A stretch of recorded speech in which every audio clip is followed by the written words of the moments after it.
Hello everyone, it's Bear here. Happy to see you all again. As you can see, I've been trying to work on the guns, work on new equipment, and trying to get things at least a little bit better production-wise and video quality-wise. So hopefully this turns out okay. I'll continue to work on and improve on video and audio. One to show here first. First of my recent pawn shop builds, rifles that I found at local pawn shops and whatnot, and redid. Now cleaned, improved, and helped get them into a fine hunting rifle. This rifle here is a Mauser 98. This is one of the Czech-made BRNO VZ24 models, things like that. Later, after the initial German, it's a Czech-made that was sporterized originally by somebody else. I picked it up at a pawn shop. It was a bit of a mess, and a plastic stock with things not really done right. The original owner, from my understanding, had a lot of issues with function as well as accuracy with the rifle, or at least the previous owner, I should say, of the rifle. The safety to the bolt, they were having issues with. They added a Timmy trigger with a safety on head. But the biggest thing that they were having issues with was accuracy. It was poorly fitted in the plastic stock, and it was definitely not free-floated, and having issues there. But the biggest thing turned out when I was taking the gun apart, I found that the scope mounts they had was not actually the back scope mount was not a proper one for this Mauser. They had cut it slightly to fit the curve here with the bolt. So you may or may not be able to see the way it comes across, and the holes did not line up and what they had. So apparently they decided to just go ahead with just the front screw only in, and then put rings over top of those bases, and they had terrible accuracy. It was shooting all over the place. That was most likely probably the main issue. Honestly, things like that. Like I said, the stock issues, I would say, certainly didn't help, but the rear base and rings were moving noticeably, and just simply changing that out, when I shot it, it did significantly better. These Mausers are all controlled round feed. This particular model was made in 1937, originally, the action. When they sporterize them, they drilled and tapped. They added a slightly different safety than the original Mauser to try and accommodate a scope, as the original design didn't really have a scope, and especially not traditionally the way a scope, with how we mount a scope today.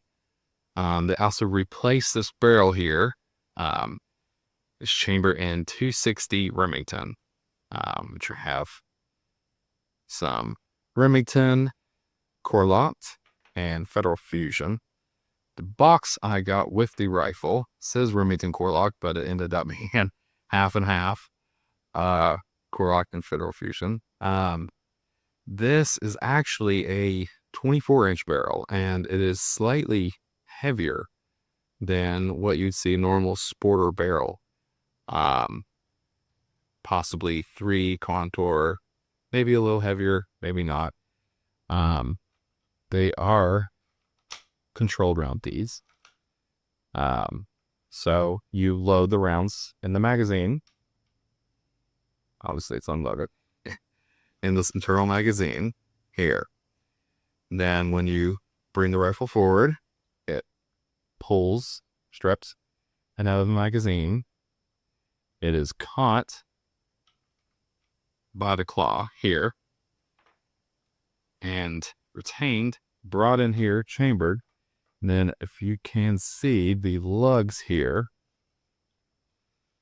or the ball here, these two lugs spin into place and lock inside, helping to retain the bolt when the round is fired.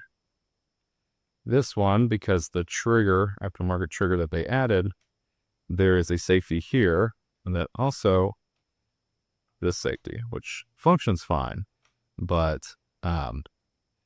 was an issue, I'm sure, because it's not quite the traditional flag. Believe this is actually original, and just, like everything else. But that's how they function. Just simple trigger pull, clean trigger break. This internal magazine, these can actually be released and rounds dropped if need be. I picked up this rifle, the plastic stock, like I said, very cheaply, just from a pawn shop. Somebody had just turned in, and then I found this stock here, which was a partially inletted Black Walnut and Rosewood stock. It was actually more of a bench style and had a very thick, very heavy front end. It had been partially shaped, as in kind of the fashion, how you pronounce it, style. So you can see with the rollover cheek piece here, rosewood cap, and then just traditional Patchmeyer boat pad there. I shaped it somewhat because this barrel is heavier than usual. It was very front heavy, and especially a hunting rifle, I like to try and get it to balance on the front action screw. So it makes it a little easier to bring up and handle that way, a little more naturally. So I actually shaped this down significantly, bringing in this front end, rounded it quite a bit, removes, like I said, a significant amount of material on this one to try and bring the balance back some, where we have quite a bit of wood here to help counterbalance this. And then just use a simple tung oil finish on this. I have grown to where I really prefer just a simple oil finish on any of my wood stocks, on any of my hunting rifles, because it is tougher, and I will clarify on that, because originally I liked especially like a very hard, very waterproof finish, epoxy, that kind of stuff, really shiny kind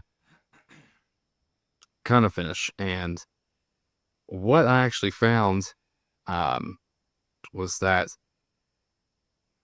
you can actually have the epoxy break. If you've ever seen, especially older, I've gotten a older stock with older epoxy that the epoxy on itself kind of separated and just fine cracks all the way across. Wood was actually pretty much fine. Not sure exactly what had happened to it to cause that. From my understanding, it sounded like as a result to shooting very powerful, large caliber rifle with a wood stock and a bled sled, where it's actually essentially in like a vise when you're shooting. But the wood flex, the epoxy did not, and essentially had to be stripped off. This, with the oil finish, I can scratch this stock, I can dent this stock, I can scrape, I can sand, I can carve on it, whatever, and I just put new oil over it. And it will blend in and look normal. It, very little change. There's not really anything else that you can really do that with. So I've grown to, for an actual hunting rifle, something that I'm going to be packing around and banging around, getting wet and everything. Prefer something I can easily touch up, easily repair. And I know a lot of people will say, well, you should just use a synthetic stock. But I have actually found that wood stocks actually are stronger than synthetic stocks. Synthetic stocks we tend to think of because as being stronger or better for adverse weather conditions because they are disposable. You can just throw them away. I'm talking about, of course, about like the plastic, kind of Tupperware stocks, especially. You have, of course, very high quality carbon fiber, synthetic stuff like that is a bit of a different, but in general, this I have had wood stocks that are completely broken. I mean, to a degree that they are broken in half. Actually,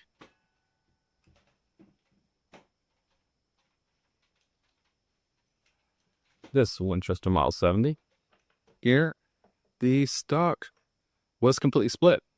It was repaired, functions like normal. I mean, significant amount of damage, was able to repair it, works great now. You can't really do that with a synthetic stock, and generally you wouldn't. You would just replace it. You just throw it away, you get a new one. That is why, besides the beauty, the feel, this stock right here did not do any checkering or anything like that. Even without the checkering, with just a simple oil finish, it's like a tool handle, like an axe handle, wood handle. You still have the surprising amount of grip to it. Obviously, I'd prefer checkering, especially when wet, that kind of thing.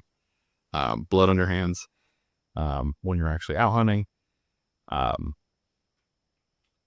But even just with just this minimal, it's significantly better handling. But yeah, this is the first, like I said, a series of budget options, just kind of trying to show, teach a little bit about how you can find